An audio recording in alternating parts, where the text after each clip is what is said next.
Hi everyone. It's been revealed that YouTube has a secret rating system with a top 5% consisting mainly of left-wing mainstream media, talk shows, and celebrities. This system is called a preference score, but it would be more accurate to call it a social credit system, given that anyone who doesn't fall within these requirements sees their channel outreach plummet. As you can see with the P-score of YouTube's top 10 channels, liberal outlets outnumber conservative media 7-1. And over the past years, you've been able to read articles like this. YouTube debuts plan to promote and fund authoritative news. These companies are 10 times more likely to reach top search results for newsworthy events. YouTube CEO says they will no longer promote independent reporters for breaking news. And nowadays, only half the views on this platform now come from YouTubers. Then YouTube's chief product officer describes the site's users as basement-dwelling morons, while finally admitting to shadow ban being real, saying that non-mainstream outlets can expect to see their views reduced. This isn't a political thing as much as it is a corporate thing.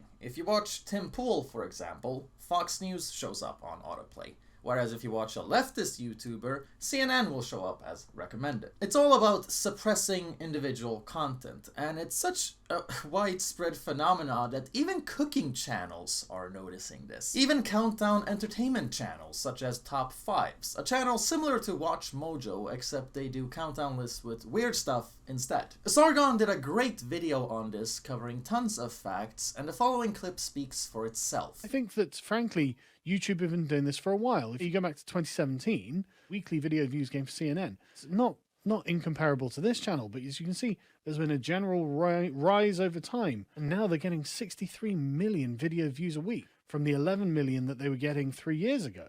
Why is that? Why are people so interested in CNN when they never used to be? Here's MSNBC's monthly video views, and as you can see, they've really quite peaked recently, haven't they? It's almost like there have been multiple algorithm changes, and again, the same Fox News. What we are seeing is the corporatization of YouTube. I mean, Fox News have done phenomenally well, 10 times the viewership that they used to have in 2017.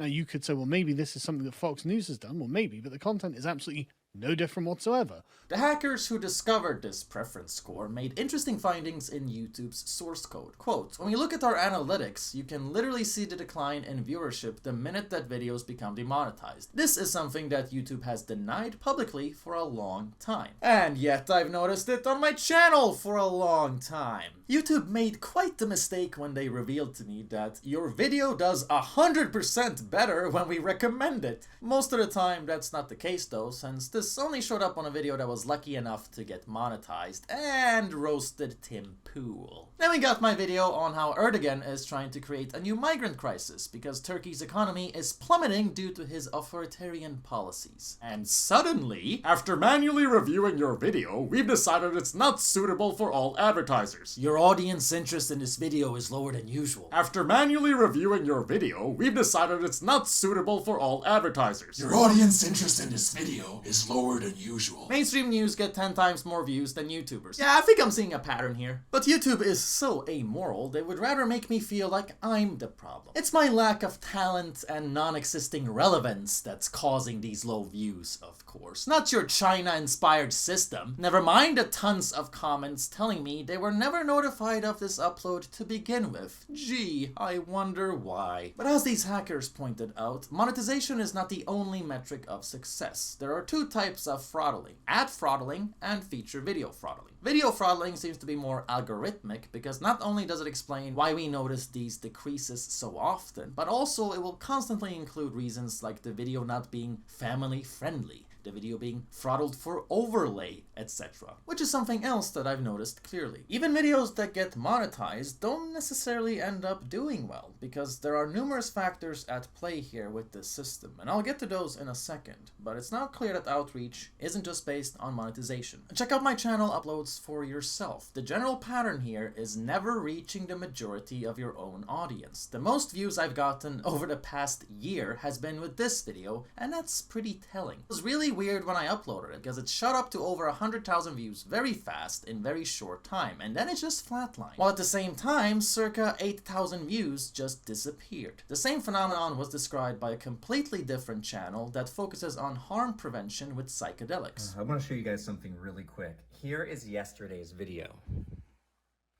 Okay, so you can see here that it was performing exceptionally well. The gray area is the average, and then after the 4-hour mark, it's like a flatlined heart rate. YouTube just crushed it. So if you go down here to the views, it was doing great, and then it goes from 7,000 views to 1,000, and now the average is about 200. Do I have to point out how gross it is that YouTube is doing this to channels that could save lives? Harm reduction policies have proven to be far more effective with protecting people than draconian Nixon policies on weed. But that's a topic for a different video. YouTube's support team is so terrible they make you feel dirty for even interacting with them. Constant lies, constant manipulation, even when you make it clear to them that this is your living. When I asked them why nearly 10,000 views just disappeared from my video, they gave me some nonsense excuse about update lags that never existed before. Then months later I come to find out that this is done to punish any creator that isn't a multi-million company. Why did you have to lie to me, Sarah? Why did you take the kids and everything? Let it be known, this is not just happening to political channels. The general trend here is YouTube wants to become regular television, with all the sensitivities and restrictions that entails. So they put talk shows and major companies ahead of the site's own original creators. They are done with the independent creators who made this site interesting and original. And it's not even profitable. They're losing tons of money doing this, cowering to the mainstream media that's been bullying them, which is so sad, but it also means Susan's boss could be convinced to drop her if enough people make noise about how she's ruining the site, so please share this video. This certainly explains why I've seen a consistent 70% loss of views over the past year, regardless of what topic I am covering. We are now in the era of soft censorship, and I need people to understand this is not a simple black and white system. If it was, they would never get away with it.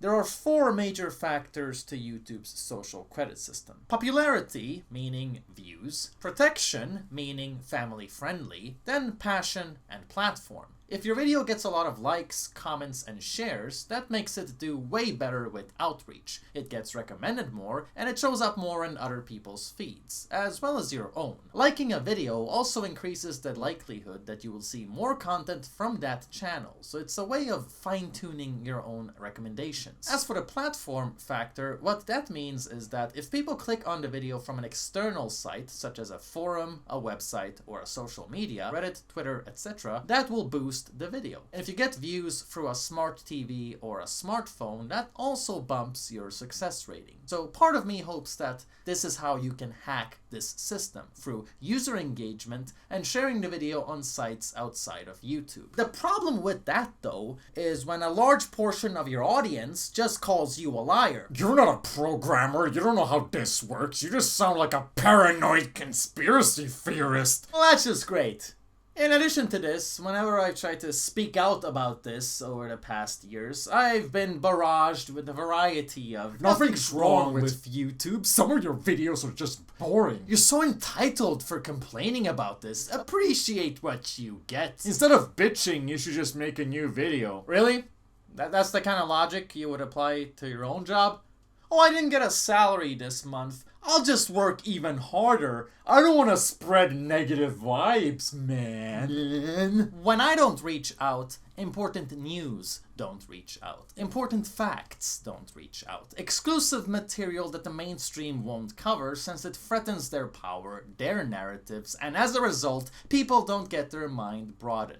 Why would you side against me on that? Some YouTubers report important facts and statistics ahead of their governments, ahead of their mainstream. So this kind of censorship really doesn't benefit society. Not to mention all the awesome educational channels out there that are way better than your teachers. Not to mention that the really strangely, deliciously diverse entertainment you find on YouTube is way better than anything that's on TV nowadays.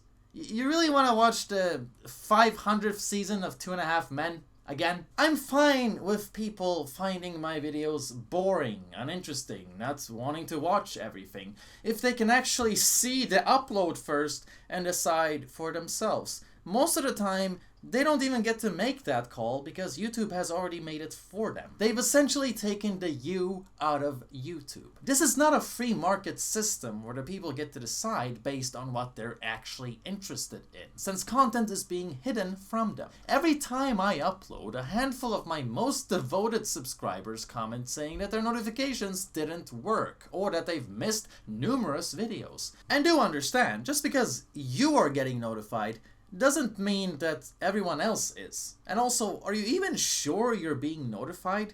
Because when I've asked people follow-up questions about this, it turns out they're often not even aware of the amount of videos that they've been missing.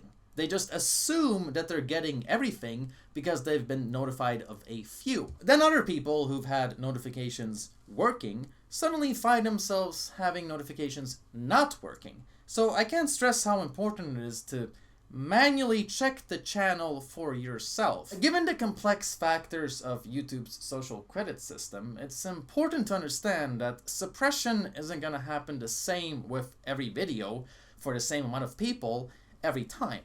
That's kind of how YouTube gets away with it. Always leave enough room for reasonable doubt. This is the exception to the rule tactic, using exceptions to conceal the rule. It's kind of similar to how, if you look at the Peace score, Joe Rogan and PewDiePie are ranked quite high. But this is because they're very popular characters and rarely push the envelope that much. So punishing them would be more costly than allowing them as token representations, so that people won't notice what's happening to the majority of creators. The fact that YouTube is scared of competition and considers PewDiePie a special brand was made very evident when they offered him an exclusive deal to stop live streaming on DLive. And it's quite telling how once this Peace score system was revealed, YouTube removed all references and covered up the system immediately. Kind of like how China handling you-know-what. I've been a YouTube user since 2005, and I've had this channel since 2014, and while I do realize it's quite typical to go, oh, things used to be better, I can differentiate between boomer syndrome and an actual difference. Certain patterns are stronger than others. And you can blame traditional old media for destroying this site. Everything started going downhill since the adpocalypse in 2017. It was never about extremist videos having ads. That's absolutely insane. Major companies know exactly where they're advertising. No, it's always been a front to get rid of any entertainment competitor, period. Why do you think they went after PewDiePie? He was never political, until the media collectively gangbanged him, of course. After that, you might get a tad interested in politics. The mainstream media's public trust has been plummeting along with their profits, so that's when they invented a fake narrative to get rid of the competition that caused this. And it does say quite a lot about what horribly low quality the mainstream is offering, when basement-dwelling bloggers can outcompete them and make them this desperate. This here is the same angle that Swedish media have been running. It's happening in every country, the media narrative that letting people watch what they want and getting recommendations based on personal interest is highly dangerous because it leads them to the mainstream's competition. The absolute biggest dolt moment, however, is the conclusion itself. This guy claims that he ended up in an alt-right echo chamber, yet he's a highly concerned liberal advocating censorship. So clearly YouTube didn't radicalize him towards the right. Not to mention he showed up on Gavin McInnes' Discord AMA just recently and sided with Antifa. I think that it's very hypocritical. I don't think... You're not relevant, Caleb. You don't exist. The only time you've appeared in the paper is as a loser cuck who pretended you had been brainwashed by me. So all that really happened is that this guy spent some time around shitty ideas and then chose equally shitty ideas that Google and mainstream media are more fond of. Yeah, not exactly a great thinker they chose as an example here, Most people just spend time around bad ideas and figure out it's not for them. So I'm sick of this being described as a social danger that the right wing is responsible for. It's not enough reason to ruin YouTube algorithms for everyone on this site. A Swedish CNN affiliate, Expressen, did the same thing. During the last election year, they claimed that algorithms are radicalizing just because people don't want to watch neocons with zero charisma and zero support amongst the public. And all this accomplishes is a net loss for society. I get tons of fan mail and it's always the same. You really helped me improve my grades in school. I learn a lot by your sources and liberating style of expression. Or how about this? You help me be more comfortable in myself and exercise my individuality. Other immigrants tell me I give them the courage to step outside of stereotypes, and these messages are nearly always accompanied by a "I don't agree with everything you say."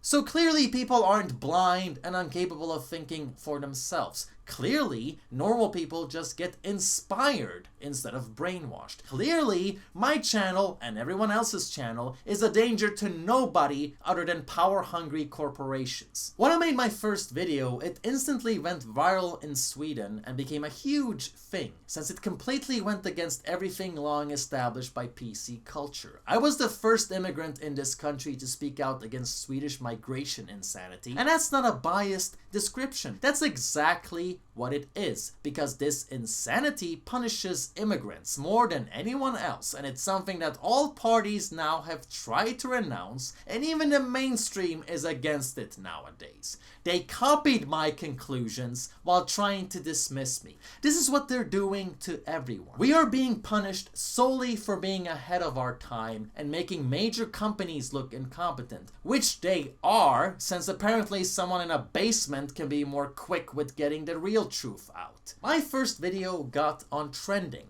So did my roast of the radical feminist pop queen of Sweden. If you actually watch those videos, then look at how the trending site operates today, you'll understand why that's absurd. Back in the day, trending looked a lot different and actually helped with outreach. It allowed you to discover interesting new channels. It was diverse. But nowadays, it's hand-selected, predictable, and boring. And it's quite terrifying how naive and blind many of this site's users are towards this.